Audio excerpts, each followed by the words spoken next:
രാത്രിയാത്രയിൽ കർണാടക സർക്കാരിന്റെയും കോൺഗ്രസിന്റെയും നീക്കത്തിനെതിരെ വ്യാപകമായ പ്രതിഷേധം ഉയരുന്നുണ്ട്. നമുക്ക് പ്രതികരണങ്ങളിലേക്കൊന്ന് പോകാം. കർണാടകയിൽ ഭരിക്കുന്നത് കോൺഗ്രസ് ആണ്. ഇവിടെ വയനാട് ജില്ലയിലെ ഒരു നല്ലൊരു MP ജയിച്ചു വന്നു.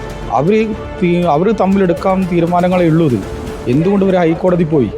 ഈ ജനങ്ങളെ വല്ലാതെ വലട്ടുകയല്ലേ. അത് വയനാട്ടിലെ ജനങ്ങൾ മൊത്തത്തിൽ വലയുന്നൊരു വിഷയമാണ്. അപ്പോൾ കഴിഞ്ഞ തെരഞ്ഞെടുപ്പ് സമയത്തൊക്കെ കർണാടകയിലെ മന്ത്രി DK ശിവകുമാറൊക്കെ വന്ന് പറഞ്ഞിരിക്കുന്നത് എന്താണ്? കർണാടകയിൽ അവരുടെ സർക്കാർ അധികാരത്തിൽ വരികയാണെങ്കിൽ ഈ രാത്രിയാത്ര നിരോധനം എടുത്തു കളയുന്നതാണ് പറഞ്ഞത്. അതിൻ്റെ ഒരു കാര്യം ഇതുമായിട്ട് മുന്നോട്ട് പോയിട്ടില്ല.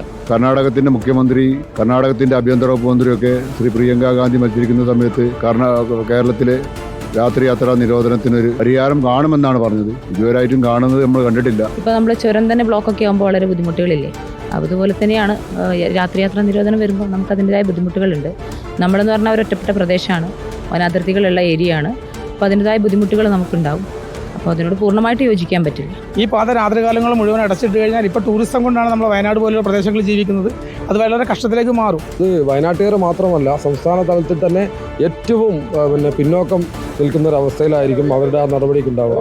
നമ്മളെല്ലാം വയനാടിനെ ഇരുട്ടിലേക്ക് വീണ്ടും തള്ളിവിടാനുള്ള ഒറ്റപ്പെട്ട ജയിലാക്കി മാറ്റുന്നതിന് വേണ്ടിയിട്ടുള്ളൊരു സമീപനമാണ് കർണാടക സർക്കാർ ഇപ്പോൾ ഈ ഉത്തരവിലൂടെ തീരുമാനിച്ചിട്ടുള്ളത്. കർണാടകയിലെ കോൺഗ്രസ് ഈ വയനാട്ടുകാരോട് കാണിച്ചിട്ടുള്ളത് നീതികേടാണ് എന്നുള്ളതാണ് സൂചിപ്പിക്കാനുള്ളത്. ശരിക്കും പറഞ്ഞാൽ ഒരു മനുഷ്യാവകാശ ലംഘനമായിട്ടാണ് എനിക്ക് തോന്നുന്നത്. കാരണം നമുക്ക് സഞ്ചാര സ്വാതന്ത്ര്യം എന്ന് പറഞ്ഞത് ഒരു മനുഷ്യൻ്റെ അവകാശമാണ്.